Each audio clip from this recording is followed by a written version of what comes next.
800 trucks.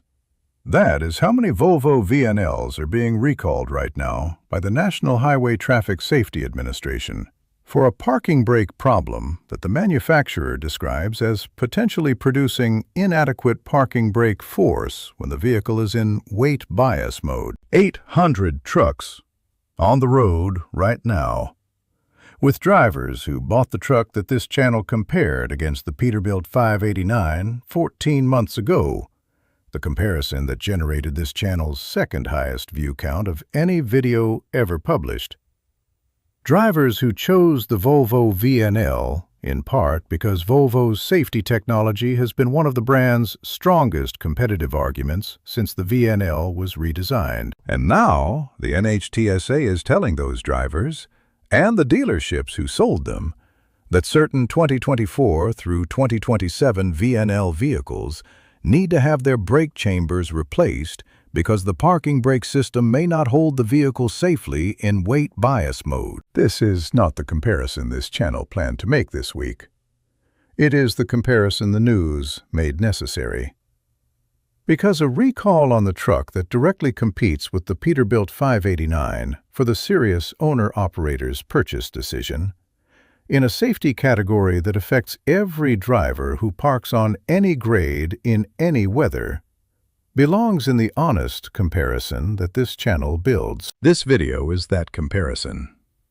The complete picture of what the Volvo VNL recall means, what it costs affected owners, how the Peterbilt 589's brake system compares, and what every driver currently evaluating both trucks needs to know before they make a decision this week. Stay with me. Let me start with what the recall actually covers. Because understanding the specific nature of a safety recall is the foundation of understanding whether it represents a fundamental problem with the truck or an isolated manufacturing variation that is being correctly addressed. The National Highway Traffic Safety Administration is reporting recalls impacting 800 Volvo VNLs. Volvo Trucks North America is recalling certain 2024 through 2027 VNL vehicles that do not include auxiliary parking brakes. If the vehicle is in weight bias mode, there may not be enough weight on the parking brake axle, which could result in inadequate parking brake force. Facebook weight bias mode is a specific operational configuration used by drivers managing loads that are not evenly distributed across the axles. When a driver shifts weight distribution for a specific loading situation, backing to a dock, positioning on uneven terrain, managing a load that requires axle weight redistribution, the weight bias mode adjustment can reduce the weight on the specific axle where the parking brake is applied. With insufficient weight on that axle, the parking brake may not generate enough holding force to keep the truck stationary on any grade. The consequence of inadequate parking brake force is not theoretical.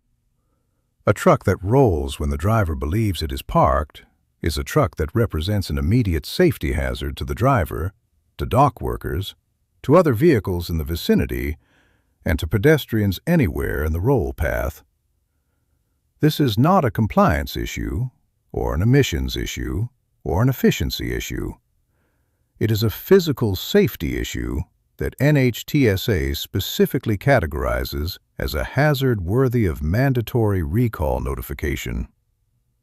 Dealers will replace the brake chambers free of charge. Owner notification letters are expected to be mailed April 10.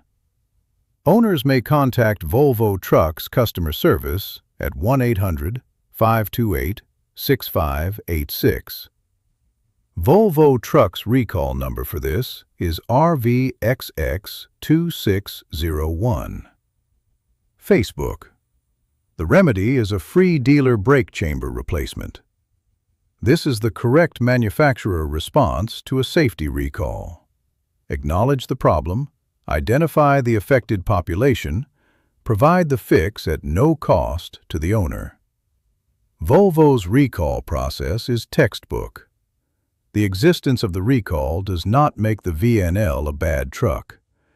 It makes it a truck with a specific population of affected units that need a specific repair before they are fully safe in weight bias mode.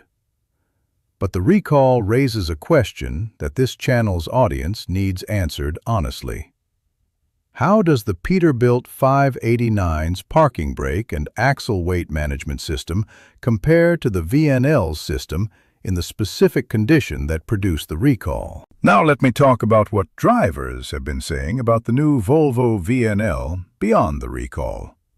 Because the NHTSA recall is documented and official, the driver community feedback is real and important in ways that the technical document does not capture. Drivers testing the new Volvo VNL report that the day cab configuration has almost no storage in the cab. The fit and finish had issues, interior trim parts missing or misaligned, and the hood not properly painted. Two salespeople at a dealership demo were described as kind of ashamed of the quality issues. Share rig. This is the first-year production quality issue that every new model generation faces to some degree. Volvo's new platform, the complete clean sheet redesign that was introduced across the VNL, VNR, and upcoming VNX models, is experiencing the refinement period that every genuinely new truck architecture goes through. The engineering principles are sound. The execution quality on early production units has not been at the level that Volvo's established reputation led buyers to expect. This matters for the owner-operator making a purchase decision right now. The new Volvo VNL's completely redesigned platform is a genuine engineering achievement. Volvo invested over $2 billion in the new platform, according to their own executives. The recall and the fit and finish issues are the growing pains of a completely new architecture, rather than systemic engineering failures. But they are the specific problems that a buyer is accepting when they purchase a first-year new platform truck, rather than waiting for production refinement to mature. The Peterbilt 589 is now in its second full production year. Its initial production quality issues, the ones that all new models experience, have been addressed through the production refinement that comes with volume manufacturing experience. The buyers entering the 589 market now are receiving the benefit of that refinement without paying the first-year premium of being the early adopters who absorb the initial production quality challenges. Now, let me build the complete brake system comparison between the new Volvo VNL and the Peterbilt 589, because this is the category that the recall makes directly relevant, and where the comparison reveals the specific design difference that produced the recall on one platform and not the other. The Peterbilt 589's brake system configuration, in standard specification, uses a full vehicle spring brake system that provides parking brake holding force across the rear tandem axles regardless of weight bias mode adjustment. The 589's parking brake design does not rely on a specific axle having a minimum weight threshold to generate adequate holding force. The spring brake mechanism provides its holding force from the brake actuator spring itself, rather than from friction generated by the axle's weight pressing the brake against the surface. The Volvo VNL recall relates specifically to a configuration where the parking brake's effective force depends on the vehicle weight distribution being within a specific range. When weight bias mode reduces the weight on the specific parking brake axle below the threshold where friction force is adequate, the system's holding ability becomes compromised in ways the driver may not be aware of before they leave the cab. This is a design approach difference rather than a fundamental safety failure. The VNL's brake system performs correctly within its designed weight distribution parameters. The recall addresses the specific out-of-parameter condition that some drivers encounter in weight bias mode operation. For the owner-operator who regularly uses weight bias mode, who manages loads that require axle weight redistribution as a standard operational practice, The recall represents a real operational awareness issue that the brake chamber replacement addresses. For the owner-operator who runs standard balanced loads and rarely uses weight bias mode, the practical risk exposure from the unrepaired recall is lower, though the repair is still required and should be completed immediately when the dealer notification arrives. Now, let me address the electric VNL situation. Because this is the longer-term competitive context that the owner-operator evaluating the VNL versus the 589 in 2026 needs to understand. Volvo Trucks North America now expects to begin taking VNL Electric orders by the end of 2026, later than originally planned. Executives cited longer sales cycles and weaker market conditions for battery electric trucks. The climate around battery electric trucks chilled substantially since President Donald Trump returned to office for a second term. TikTok. The VNL Electric delay is relevant to the diesel VNL comparison in a specific way. Volvo's investment in its new platform is partially structured around the long-term transition to electric powertrains.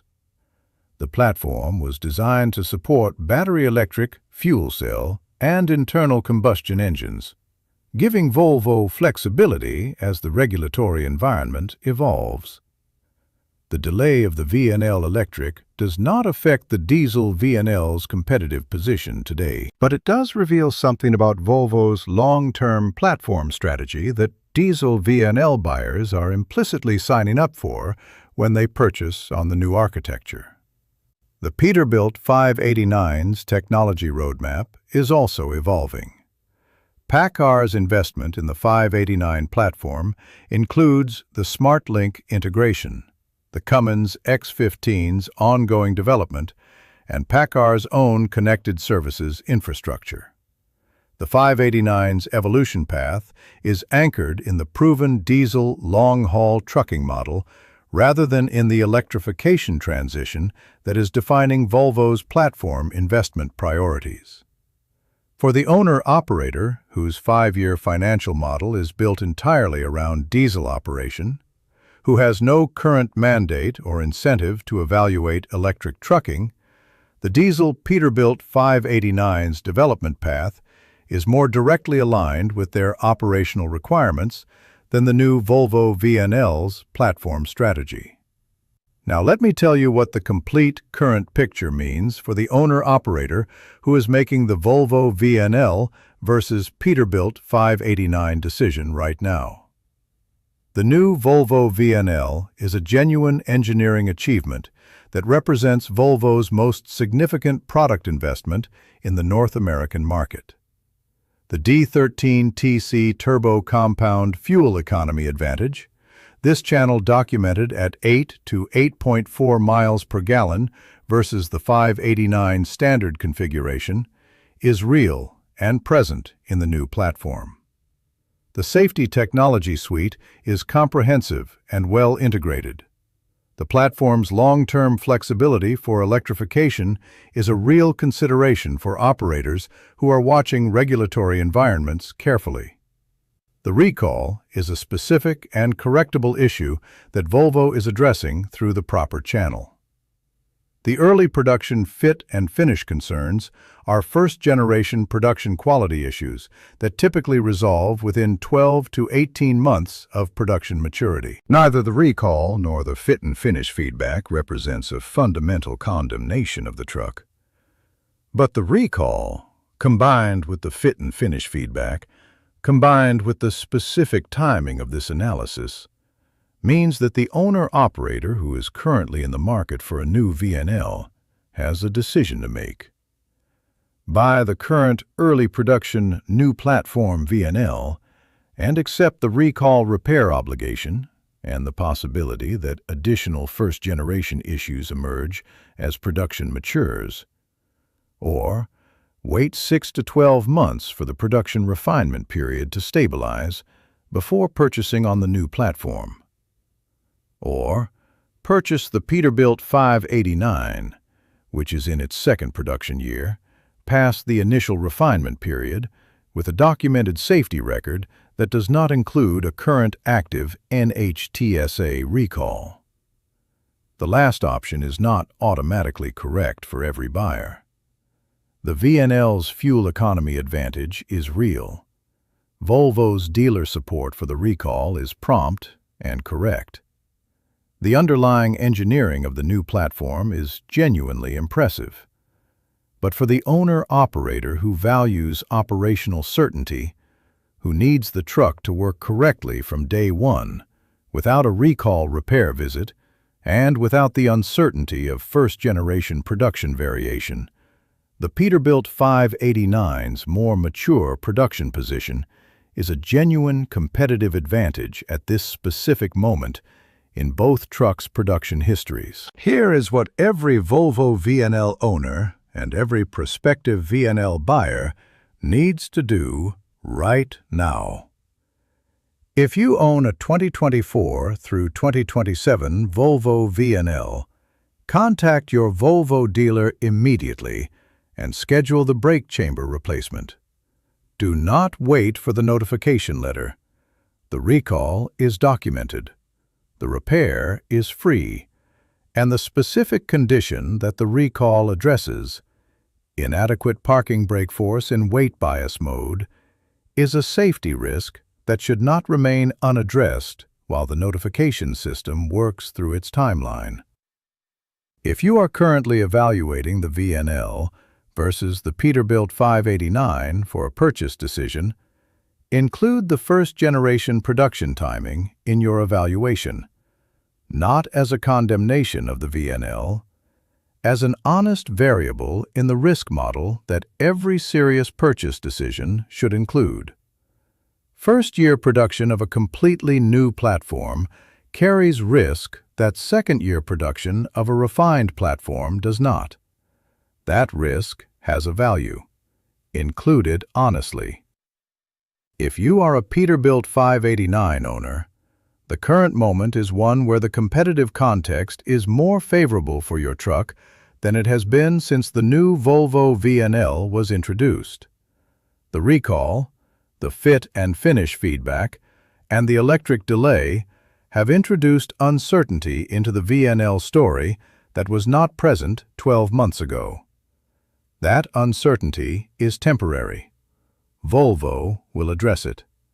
But in the current market, the Peterbilt 589's more mature production position is the stronger competitive story. If this channel gives you the complete picture when the news breaks, rather than after it has been processed by everyone else, subscribe. Because next week, we go inside the specific comparison between the new Volvo VNL's fuel economy numbers in real-world operation versus the Peterbilt 589 Epics, and whether the D13TC turbo compound advantage holds up in the operational conditions that actual owner-operators run, rather than the test cycle conditions where Volvo's numbers are generated.